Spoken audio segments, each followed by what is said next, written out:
गणेश चतुर्थी आने वाली थी और देवयानी जी की बहू मंजरी इस त्योहार को लेकर बहुत खुश थी। देवयानी जी के घर में गणेश जी की पूजा और बाकी के त्योहार बड़े ही धूमधाम से मनाए जाते थे। अरे बहू रानी, सब तैयारी तो कर ली है ना? इतने दिन से तो त्योहार की खुशियां मना रही थी।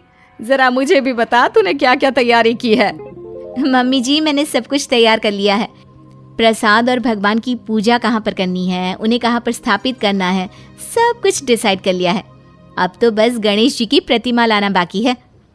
उस बात की चिंता मत कर, मैं कल ही तुम्हारे ससुर जी के साथ बाजार जाकर एक सुंदर सी मूर्ति ले आऊंगी गणेश जी की। ठीक है मम्मी जी, ये काम आप कर देना। फिर देखना हमारे घर भी गणपति बाप्पा बड़ी धूमधाम से आएंगे। त्योहार आने में अभी 2 दिन बाकी थे। शाम के वक्त, मम्मी जी, मैं जरा अपनी सहेली के घर जाकर आती हूँ, कुछ जरूरी काम था। लौटते में बाजार से सब्जियां भी लेती आऊंगी। अच्छा ठीक है बेटा। मंजरी अपनी सहेली के घर पहुंचती है। उसकी सहेली कहती है, अरे आओ आओ, मैंने ना तुम्हें बहुत ज़रूरी काम से अपने घर पर बुलाया था। अच्छा बताओ, ऐसी क्या वजह है जो अचानक तुम्हें मुझे यहाँ बुलाना पड़ा? देखो मंजरी, मैं खुद से ही मिट्टी लेकर आई और मैंने उससे गणेश जी बनाए। वो तो ठीक है, पर इतनी मेहनत करने की क्या ज़रूरत थी? बाजार में देखती इतने सुंदर सुंदर गणेश जी की मूर्तियाँ मिल रही हैं। वही तो तुम समझ नहीं रही हो। अरे बाजार में जो मूर्तियाँ मिलती है ना, वो प्लास्टर ऑफ पेरिस की बनी होती है। जानती हो कितना नुकसान पहुंचाती है हमारी नदियों को। अरे हमें क्या, सारी दुनिया ही तो ये सब करती है। एक अकेले तुम्हारे और मेरे मिट्टी के मूर्ति काम कर लेने से कौन सी नदियों का नुकसान पहुंचना कम हो जाने वाला है? बस यही समझाने के लिए तुम्हें अपने घर बुलाया था। देखो मैं तो कहती हूँ तुम भी अपनी मूर्ति खुद से बना लो।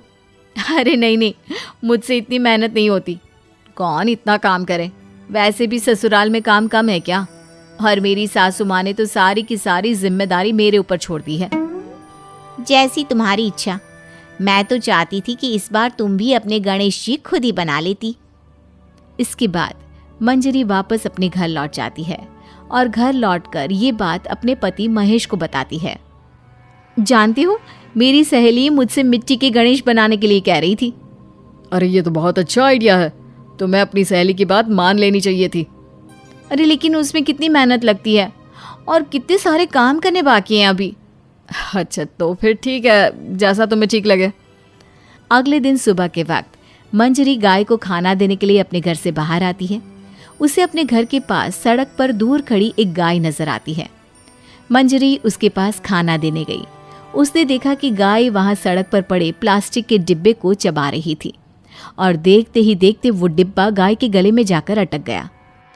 अरे कोई मदद करो, देखो ये गाय मर जाएगी, इसके गले में प्लास्टिक का डिब्बा अटका है। अरे बहन जी, ये तो रोज का काम है। कोई ना कोई कचरा प्लास्टिक यहाँ वहाँ फेंक देता है और बेचारे इन जानवरों के लिए मुसीबत हो जाती है। तभी मंजरी की आवाज सुनकर उसका पति महेश वहां पर आ जाता है। अरे क्या हुआ? सब ठीक तो है ना? इतने जोर से क्यों चिल्ला रही हो? अजी देखो ना, इस गाय के गले में प्लास्टिक अटक गई है। किसी भी तरह से बाहर निकालो वरना ये बेचारी मर जाएगी। तुम चिंता मत करो, मैं कुछ करता हूँ। महेश किसी तरह गाय के मुंह से प्लास्टिक का डिब्बा निकाल देता है। ये तो बहुत अच्छा हुआ आपने बचा लिया, वरना मैं तो देख ही नहीं पाती। त्योहार से पहले अगर गौ माता की मौत हो जाती तो कितना बड़ा पाप पड़ता। न जाने कैसे लोग हैं, ऐसे ही सड़क पर प्लास्टिक डाल देते हैं। हाँ तुमने बिल्कुल ठीक कहा। अच्छा हुआ तुम दोनों ने उस गाय को बचा लिया, वरना कितना बड़ा पाप चढ़ता। चाहे काम कोई भी करे, लेकिन जानवरों को तकलीफ होती है ना, तो दिल बड़ा दुखता है।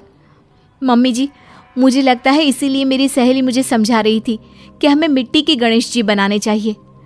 अरे नहीं नहीं बहू, गाय को बचाने तक तो ठीक है, लेकिन अब ये नया झंझट मत पालो। अरे कौन बनाए मूर्ति? मुझे तो बिल्कुल भी नहीं आती। अगर तुम बना सकती हो तो ही ये काम करना। बनानी तो मुझे भी नहीं आती मम्मी जी, लेकिन आज गौ माता की जो हालत दिखी ना, उसे देखकर लग रहा है कि मेरी सहेली बिल्कुल सही कह रही थी। माँ और मंजरी, तुम दोनों को इस बात की चिंता करने की जरूरत नहीं है। ये काम तुम मुझ पर छोड़ दो। लेकिन क्या करने वाले हो आप? हाँ बेटा, जरा हमें भी तो बताओ क्या करने वाले हो। माँ बस आप ना शाम तक का इंतजार करो, फिर देखना।